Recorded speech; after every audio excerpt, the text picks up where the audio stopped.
Yeah.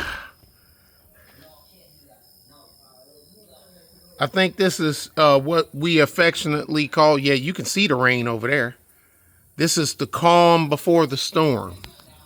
You can actually see the rain. You can see the sheet. See it? That's rain. But ain't no telling how far away that is.